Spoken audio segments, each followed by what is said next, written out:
I never imagined this could happen to me. Please don't make my same mistakes. It was one of those heavy, cloudy Saturday afternoons that feel like a wet blanket covering everything. The kind of day that seeps into your bones and makes you tired, no matter how much coffee you drink. My husband Tom had just finished hosting another backyard barbecue, something he did regularly that always left our house reeking of smoke, covered in grease, with empty beer cans hiding in every corner. He'd rushed off with his buddies to watch the rest of the football game at Doug's house. I hadn't wanted to go along. My head was already buzzing from hours of small talk, and my feet were killing me from playing the perfect hostess all day. So I waved goodbye with a tired hand, already staring at the mountain of dirty dishes in the sink and the red plastic cups scattered like trash across our deck. That's when Greg, one of his friends, showed up in the doorway holding a garbage bag and wearing a gentle smile. "Want some help?" he asked, switching the bag to his other hand like he was settling in for real work, not just quick cleanup. I blinked in surprise. Greg was always nice, but we weren't exactly close friends. He was Tom's coworker, someone who showed up to our parties and knew how to make everyone laugh without saying much. He was quieter than the others, more watchful. He had these soft gray eyes with little flecks of green that made you feel like he noticed things others missed. "You really don't need to," I said, waving at the mess around us. "This disaster is my problem." He shrugged. "I've got time. Besides, I think you could use some backup." I didn't argue. I was too exhausted, and honestly, it felt nice not to face the cleanup alone. So we started working together. At first, we were quiet, just the sound of trash bags rustling, bottles clinking, and distant sports commentary drifting through an open window. We moved around each other smoothly, like we'd done this dance before. He tackled the kitchen while I attacked the deck. At one point, I caught him scrubbing the blender that Tom had left crusted with dried margarita mix. Most guys wouldn't have touched that thing even with rubber gloves on. "Do you think Tom throws these parties just so he can escape the cleanup afterward?" Greg asked over the sound of running water. I snorted with laughter. If he could hire someone else to breathe for him, he probably would. Greg chuckled, and for a moment I saw something relax in his shoulders, like maybe he understood more about my daily life than I realized. As we worked, something in the air began to shift. Not dramatically, nothing obvious you could point to, just a growing awareness. I found myself noticing how Greg had rolled his sleeves up to his elbows, how his arms were covered with dark hair, how his hands moved with quiet confidence. He noticed when I rubbed my neck because I was tired and asked if I needed water. He noticed a lot, actually. Eventually, we both ended up in the living room. I was collecting stray napkins and coasters while he wiped down the coffee table. We both reached for the same half-empty glass at the same moment, and our hands touched. A jolt of warmth, like electricity, shot up my arm. We both pulled back slightly, then looked directly at each other. There it was, subtle, careful, but impossible to ignore. The spark of something unspoken. I swallowed hard. "You don't have to stay, Greg. Really, it's okay." He didn't move. "I don't mind." Suddenly, I became aware of how my t-shirt was sticking to my back with sweat, of how long it had been since someone looked at me like I wasn't just somebody's wife, somebody's hostess, somebody's background decoration. "You all right?" he asked softly. I nodded, but it came out sounding like a question. "Yeah, just tired. Do you ever get exhausted and not even understand why?" "All the time." I laughed quietly, not from humor, but from something else. Relief, maybe, recognition. He sat down on the edge of the couch and patted the cushion next to him. It seemed casual, friendly, but I hesitated. I won't bite, he added with a small smile. I sat down slowly, keeping a respectful distance between us, but still close enough to feel his presence nearby. We were both quiet for a while, watching shadows from the kitchen light dance across the floor. You and Tom, he said carefully, choosing his words, you two seem happy together. Most of the time, I replied, that's being generous. I smiled, but it didn't quite reach my eyes. We're comfortable, you know, you understand how that goes. I do. And just like that, something shifted again. Not in a dangerous way, in a human way. A way that made me feel truly seen, not just looked at. Heard, not just nodded at. I don't know what made me ask. Maybe it was the comfortable silence, or the wine I'd had with dinner, or the way he was looking at me, not with hunger, but with this open, patient curiosity that I hadn't felt in years. Greg, I said softly, why did you really stay tonight?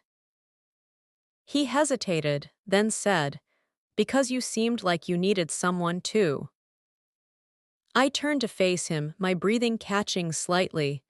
That simple. Yeah, he said, sometimes it is. We didn't touch again that night, not really. Just a moment when he reached over, gently brushed a loose strand of hair from my face, and let his hand stay there a second too long. I should have pulled away. I didn't. A clock ticked somewhere behind us. A dog barked in the distance. Eventually I stood up, thanking him again, feeling strangely exposed, like something sacred had happened even though nothing had actually happened. He left without saying more than a quiet good night, Rachel. But the way he said my name made me feel like something had cracked open inside me. And that was just the beginning. The next morning, the house was spotless and everything looked normal. But I wasn't normal. I moved through my day pretending everything was fine, folding laundry, checking emails, making coffee, but my mind kept drifting back to Greg. The way he listened. The way his presence lingered like a quiet hum under my skin. I'd never noticed that hum before. Or maybe I had, and I'd ignored it because noticing felt like opening a door I wasn't supposed to. Tom came home late from work the next evening, complaining about traffic and budget meetings. He kissed my cheek without really looking at me. I smiled the way I always did, but that night, as I lay in bed next to him, I couldn't stop thinking about that brief electric moment in the living room. The look in Greg's eyes. The way it felt to be truly seen. And I wondered if something had changed permanently. If what happened, or didn't happen, was going to stay between us, unspoken but not forgotten. I didn't know then how much more was coming, but I would learn. The days that followed felt like slowly pulling apart a tightly woven sweater. I tried to forget about it, I really did. That quiet moment with Greg, the warmth of his presence, the way his eyes rested on mine without expectations or demands. But it stuck to me, hovering just out of reach like a song you can't remember the words to but can't stop humming. Tom was his usual self, distracted, busy, buried in work and routine. We fell back into our normal rhythm without any problems. Morning coffee, evening television, shared silence in bed that had become more like a peace treaty than real closeness. And yet I was different. I noticed things more, the sound of my own breathing in the shower, the way my hands moved when I washed dishes, the growing empty space inside me that felt hollow and echoing. 3 days later, Greg texted me, Hope I didn't cross any lines by staying the other night. Just wanted to say it was good to talk. I stared at the message longer than I should have. It was harmless, friendly, but my heart started racing. Not at all, I wrote back. It was nice having someone around who actually notices the mess. There was a pause long enough that I started questioning whether I should have sent it. Then his reply appeared. I notice a lot more than that. My breath caught slightly, and there it was again, that feeling of standing on the edge of something. Something that could either break me apart or bring me back to life. I didn't respond right away. Instead, I put my phone face down on the counter and went about my evening like everything was normal. Cooked dinner, folded towels, watched game shows with Tom, who didn't even glance at me when I answered 3 questions correctly in a row. That night, I dreamed of soft gray eyes and the weight of silence that didn't feel empty. The next time I saw Greg, it was almost by accident, or so I told myself. Tom had invited him over to help fix the fence along our backyard, a project that had been postponed through 2 winters and a bad storm. I didn't know he was coming until I saw him through the kitchen window, tools in hand, laughing at something Tom had said. He looked good, simple jeans, faded flannel shirt rolled up to his elbows. His hair was messy, and his hands were already dusty from work. He glanced up at the window and caught me looking before I could turn away. And he smiled. Later, while the men took a break on the porch, I brought out lemonade. It was automatic, polite, but when I handed Greg his glass, our fingers touched again. Only this time it didn't feel accidental. His eyes met mine steady, searching. "Thanks," he said, his voice low. Tom groaned as he stood up. "Back to work, this fence won't build itself." Greg looked at me for just a second longer than necessary before following. That evening, after the tools were put away and Tom had fallen asleep in front of the TV, I found myself alone on the back porch. The air was thick with honeysuckle and the smell of cut grass. The fence looked good, sturdy, clean lines, like something meaningful had been accomplished. My phone buzzed. "You looked beautiful today, even covered in flour." I blinked in confusion. Flour?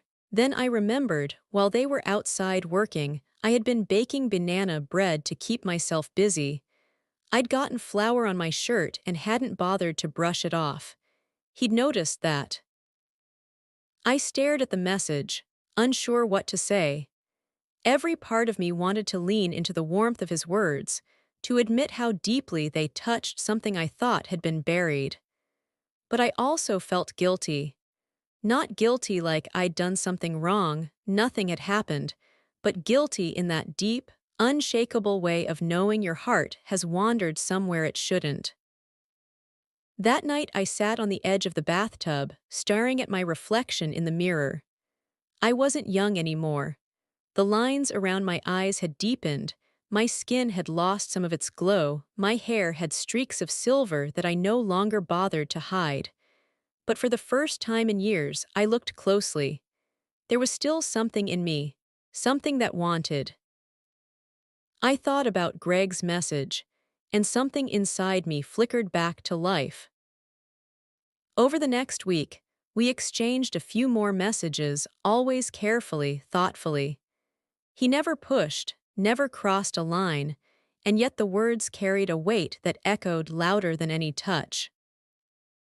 One afternoon, when Tom had taken a weekend trip to visit his brother out of state, I found myself standing in the kitchen, staring at the silence. The house felt enormous and empty. I wandered from room to room, touching things without purpose, the worn arm of the couch, a picture of me and Tom from 15 years ago, smiling stiffly at some resort we barely remembered. I picked up my phone. The house is too quiet. He replied almost immediately, "Want some company?" It took me a long time to answer, but I did. 20 minutes later, he was standing at my door. He didn't come inside right away, just stood there, hands in his pockets, waiting for some silent permission. I stepped aside, my heart pounding. We sat in the kitchen drinking tea, talking about things that didn't matter: movies, music, old family stories. But underneath the words, something hummed between us, something honest and kind and unbearably close. "I'm not trying to make anything complicated," he said softly, his gaze steady. "I just like being around you. You feel real." I swallowed hard. I don't remember the last time someone said that to me. He reached out, gently brushing his knuckles against the back of my hand, a feather-light touch. My fingers curled, not away from his, but toward. "I don't know what this is," I whispered. "You don't have to know." We stayed like that, hands barely touching, breath held, hearts wide open, for what felt like hours. And when he finally stood to leave, he didn't lean in, didn't kiss me, just squeezed my hand and said, "Good night, Rachel." And once again, it was the not happening that felt like everything. When he left, I didn't feel guilty. I felt alive, and that terrified me. The next morning, I woke up before sunrise. The sheets beside me were cold, untouched.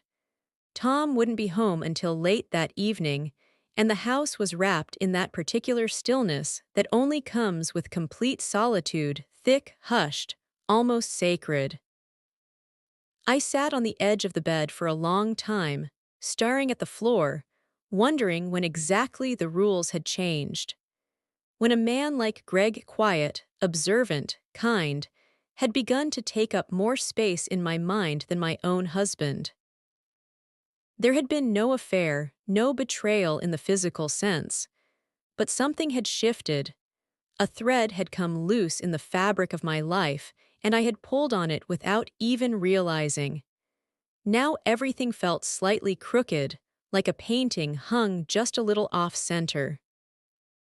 I kept myself busy through the morning laundry, vacuuming, reorganizing the spice rack, anything to keep my hands moving.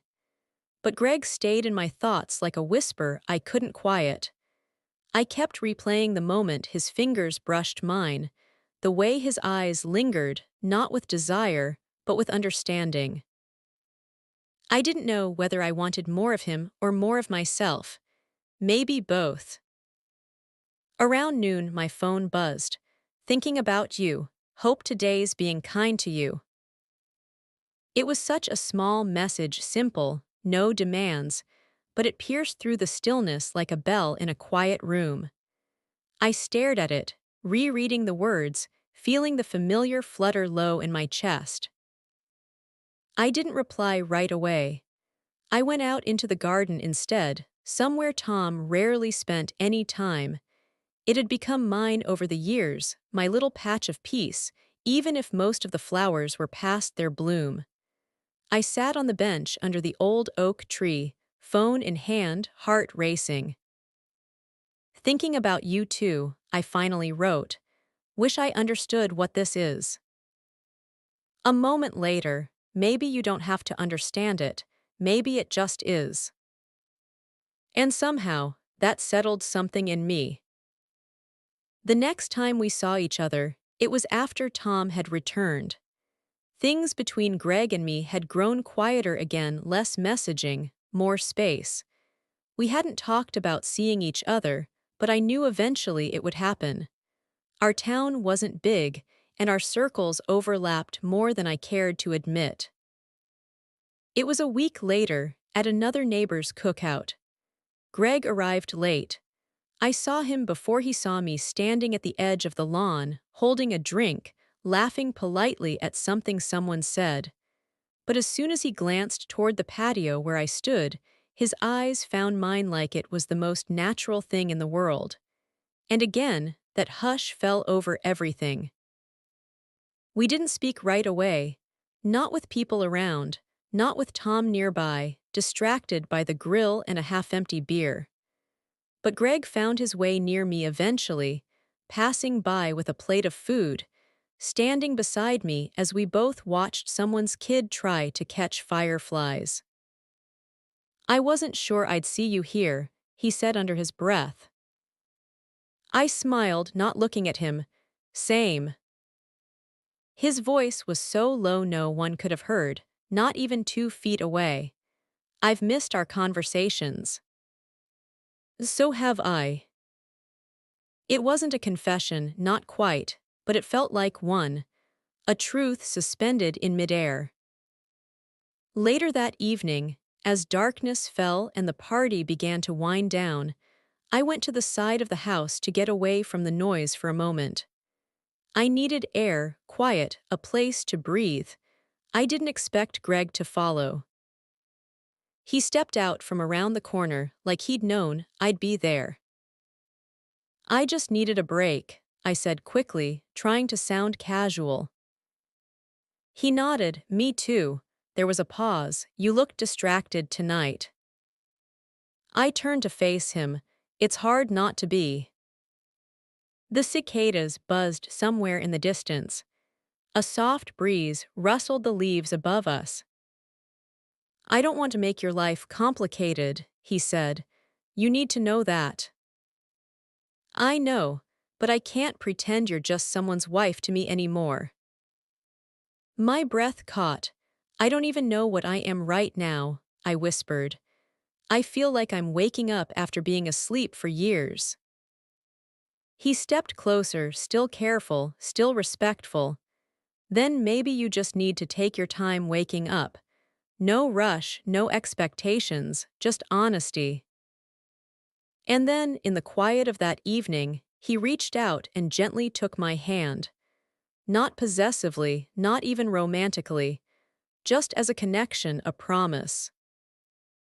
I didn't pull away. For a long while we stood like that side by side, not saying a word, and it felt more intimate than anything I'd experienced in years. That night I didn't sleep much. Tom snored softly beside me unaware. My mind was alive, racing with questions and possibilities. I knew I was standing on a fault line that one wrong step could break everything open, but I also knew I couldn't go back to the way things were. Not fully. Greg had awakened something in me, not just desire, but presence, attention, care. And the more I tried to deny it, the more I felt like I was denying the parts of myself I had forgot even existed. The next day I wrote in a notebook I hadn't touched in years, just thoughts, ideas, things I hadn't said out loud. I wrote about how I felt when Greg looked at me, how I used to feel when Tom and I first dated, how things had changed so slowly I didn't even notice until I was empty inside. It felt good to write, like reclaiming something. A few days later, I ran into Greg at the hardware store. It should have been nothing. We passed each other in the paint aisle, but the look he gave me, soft and open and understanding, made my heart ache in that sweet, unbearable way again. "I've been thinking about you," he said. I glanced around. "This isn't the place." He smiled. "Then let's find one that is." I hesitated, heart pounding. "What do you mean?" "Just a walk somewhere quiet, no expectations." I looked at him for a long time, and then I nodded. And just like that, something that had been held back quietly stepped into the light. We met at the old walking trail just outside of town, where the trees lean over the path like they're listening. It was the kind of place where no one asked questions, just joggers and bird watchers, people with earbuds and dogs, minds elsewhere. I parked a little farther from the entrance than usual, like distance would give me clarity. Greg was already there, leaning against his truck, arms crossed over his chest. When he saw me, he didn't smile right away. He waited, watching me approach like I was something fragile and important. "You sure about this?" he asked softly. "No," I said, "but I'm here." That was enough. We started walking slowly, our footsteps crunching against gravel and the occasional crackle of dry leaves. The woods were quiet, wrapped in a kind of late afternoon gold that made everything feel hushed and sacred. For a while we didn't speak, just moved beside each other, sharing space the way people do when words might ruin the moment. I could feel the warmth of him just inches from my skin, not touching, but close enough to sense. It was strange how that silence, that restraint, could feel more intimate than anything I'd known in years. Finally he said, "I've been thinking a lot about that night, the way you looked at me." I glanced at him, my breath hitching. I wasn't trying to send a message. "You didn't have to, it was just honest." We walked another few steps. "I don't know what I'm doing," I admitted. "Tom and we've been coasting for years. I didn't even realize how far apart we'd drifted until someone looked at me and actually saw me." He stopped walking then, turned to me. "I see you, Rachel." His voice cracked slightly, like it cost him something to say. I felt a burning in my throat, something tight and hot rising behind my eyes. I blinked it away. "Greg, I can't give you promises. I can't walk away from a marriage just because I feel something unexpected." "I'm not asking you to." His voice was steady, sure. "I'm not here to take something from you. I care about you, and I want you to feel like you have a choice in your own life, that's all." A breeze picked up, sending a ripple through the trees. I wrapped my arms around myself, suddenly cold despite the sun. "You make me feel alive again," I whispered. "And that's terrifying." He stepped closer, slowly. His hand found mine, gently lacing our fingers together. "I don't want to be a secret," he said. "And I won't push you to be someone you're not. But if there's something between us, and I think we both know there is, I'm willing to wait as long as it takes. Or until you tell me there's nothing here." I didn't answer right away. Instead, I let myself feel the weight of his hand, the warmth of it grounding me. I looked up at him and saw not just a man, but a question, a possibility, a mirror. Eventually, I said, "I need time." "Then take it," he said. "I'll still be here." We walked again, slower this time, side by side. Sometimes his fingers brushed mine, sometimes they didn't. And that night, when we said goodbye by the side of the trail, he didn't kiss me. He just looked at me like I was someone worth waiting for. I drove home with the windows down, the air cool against my face. The house was quiet when I got there. Tom was in the living room watching something on TV. He looked up when I came in. "Hey," he said casually, "you were out for a while." "Yeah," I said, hanging up my coat. "Went for a walk." He nodded. "You okay?" I paused. "Yeah," I said, and realized it was true, at least partially. For the first time in years, I felt like I was starting to understand what it meant to be okay. Not perfect, not certain, just honest. That night I sat at the kitchen table with a cup of tea and my notebook. I wrote for a long time, not just about Greg, but about me. About how easy it is to forget yourself in the routine of marriage. About how we become caretakers, schedulers, peacemakers, but rarely women. Rarely full, complicated beings. I didn't write about love, not yet. But I wrote about clarity. About moments that feel like lanterns in the fog. A week passed. Greg didn't text, I didn't either. It wasn't avoidance, it was space. Necessary, hard-earned space. Tom and I had dinner one night, just the two of us, no distractions. I looked at him closely for the first time in a long time. He looked older, worn down, not unkind, but absent like the life we'd built had become a house we lived in separately. Do you ever feel like we lost something? I asked out of nowhere. He looked up from his plate. Sometimes, he said, but I think that's normal. Things fade, you just keep going. Should we have fought harder? I asked. If for what? I didn't answer. I didn't know. Later that night, I stood by the window while Tom brushed his teeth. I looked out at the yard, the garden, the fence Greg had helped build. I thought about hands that heal instead of hold, about words that offer instead of take. And I realized something important. It wasn't about choosing between two men. It was about choosing myself. 2 days later, I met Greg for coffee. In public, in daylight. Nothing secret, nothing shameful.